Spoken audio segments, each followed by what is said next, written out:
जैसा कि आप बता रहे हैं कि उसमें पूर्व में जो एफआईआर जिसपे की कार को लेकर के धोखाधड़ी करने का मामला संजय कारेरा नाम के व्यक्ति द्वारा सामने आया था।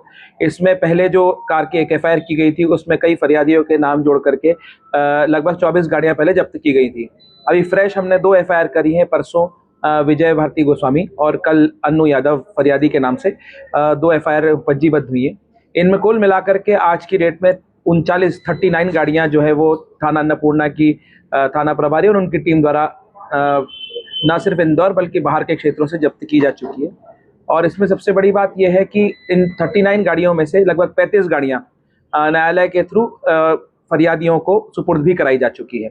तो इसमें फरियादी भी इस चीज़ को लेकर के संतुष्ट है कि ये 35 गाड़ियां उन तक सकुशल पहुंच गई हैं। 4 गाड़ियां भी सुपुर्द होना बाकी हैं जो अभी थाने पर खड़ी हैं और उनकी भी लिखापढ़ी जारी है। अभी जैसे कि सूचना प्राप्त हो रही, टीम अभी भी सक्रिय है और गाड़ियां जो और फरियादियों ने जिन्होंने अपनी कंप्लेंट करी है उनकी भी रिकवर होना बाकी है। इसको आइडिया कैसे आया और यही इंदौर में लोकल में ही करता था, बाहर भी वारदात से करता था, उसको आइडिया कैसे आया कि इसी तरह से काम करे? जैसा कि पूछताछ में हमको समझ में आया है कि इसका जो तरीका करने जो वारदात करने का तरीका वो कुछ ऐसा हुआ करता था कि जो गाड़ी का मालिक होता था उससे ही अनुबंध करता था।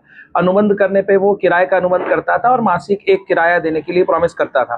3-4 महीने उसका विश्वास जीतने के लिए वो किराया भी देता था। उसके बाद फिर वो उसको डिफॉल्ट करने लगता था। गाड़ी मालिक जब पूछता था कि किराया कब दोगे तो वो 1-2 महीने 6 महीने, आपका 1 साल का अग्रीमेंट है मैं दे दूंगा, एक मुश्त दे दूंगा करके उनको फिर वो झुलाने लगता था। बहुत ज़्यादा प्रेशर बनाते थे तो उनको चेक देने लगता था और जब ये चेक दे करके चेक बाउंस होने लगे तब फरियादी पुलिस के पास आने लगे। इसके दौरान ही वो जो गाड़ियां जो वो इससे ले लेता था अनुबंध पे, वो गाड़ियां किसी को आगे या तो गिरवी रख करके या एक मुश्त पैसा लेकर के चलाने को और आगे बढ़ा करके किराए पर चलाने को दे देता था और उस दूसरे आदमी से लमसम पैसा प्राप्त कर लेता था। तो ये उसका तरीका था और ऐसे में जो सबसे नुकसान में रहते थे वो वही लोग रहते थे जिनकी गाड़ियां किराए पर उन्होंने, क्योंकि कई फरियादी इसमें से थे जिनकी हैसियत नहीं थी और वो मासिक अपनी किस्त चुका करके लोन पे उन्होंने गाड़ियां उठाई थी। तो जब उनको गाड़ी भी नहीं मिली और उनको किराया भी नहीं मिला तो उन्होंने पुलिस के सामने आकर के इस तथ्य को रखा। इसमें पुलिस ने जांच करके, जैसा कि मैंने आपको बताया, 39 गाड़ियां सेम मोडस ऑपरेंडाई से जब्त करी।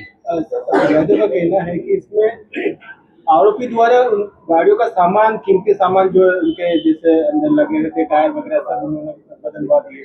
इसकी जांच जारी है। अभी इंडिविजुअल गाड़ियां, पहले हमारा अभी फोकस पहले फरियादियों तक उनकी गाड़ियां पहुंचाना था। इसमें अगर ऐसे तथ्य भी आएंगे कुछ तो हम लोग इसकी जांच करेंगे और उसको अपनी जो ऑलरेडी एफआईआर की हुई है उसके विवेचना का पार्ट बनाएंगे। सर कितना चुनौतीपूर्ण था सर ये पूरा जो टास्क जो था गाड़ियों को पकड़ने? जैसा कि आपने बताया, क्योंकि एक एक फरियादी जब अपने दस्तावेज प्रस्तुत करता था और उसके बाद में पुलिस की टीम लगातार इसमें चेन को ट्रैक करती थी, तो कई बार इस तरीके का रहा कि एक अन्य राज्यों में जाकर के भी पुलिस की, अन्नपूर्णा पुलिस की टीम जो आपके समक्ष खड़ी है, इन्होंने अन्य राज्यों से भी जाकर के गाड़ियां रिकवर करनी पड़ी हैं, जैसे गुजरात, गोवा, हरियाणा, पंजाब, यहाँ से भी गाड़ी। अभी जब हम बात कर रहे हैं इस दौरान भी एक गाड़ी अभी लुधियाना से रवाना हुई है जो एक फरियादी की, इसमें विजय गोस्वामी की गाड़ी, वहाँ से हम लोगों ने अभी पता करके वहाँ से रिकवर कराने के लिए वहाँ से रवाना हुई है। लगभग जैसा कि पहले भी बताया था, 24 गाड़ियों की कीमत उस समय लगभग 3 करोड़ के आसपास आती थी। इसमें कुछ महंगी गाड़ियां भी हैं।